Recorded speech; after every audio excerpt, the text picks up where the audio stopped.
په څو کلنۍ کې د ښځو شهوت ډېرېږي. سلام، ستړی مه شئ، زموږ شبنم ګل چینل ته پخیر راغلی. په ښځو کې سیکس د عمر په تېرېدو سره ډېرېږي. له 36 نه تر 38 کلنۍ پورې دا د ښځې د سیکس د اوج عمر دی، خو په نارینه‌وو کې چې عمر یې ډېرېږي سیکس یې هم کمیږي. په 19 کلنۍ کې چې نارینه څومره مست وي، ښځه په 40 کلنۍ کې له سیکسي پلوه دومره مسته وي لکه 19 کلن هلک. یعنې ښځه چې پخه شي نو خوږه شي، خو نارینه چې پخېږي نو سړېږي. که له ښځې په رښتیني ډول خوند اخیستل غواړئ، له 30 کلنۍ وروسته د ښځې ګرموالی تجربه کړئ. یوه خبره مه هېروئ چې د سیکس لپاره حالت او موډ مهم دی.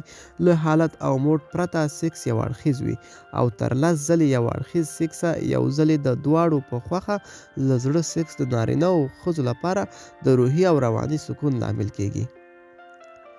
ملګرو، دا به زموږ چمتو شوي ویډیو د لا ښکلي ویډیوګانو لپاره زموږ شبنم ګل چینل در سره سبسکرایب کړئ او تر بلې ویډیو ښه وخت ولرئ.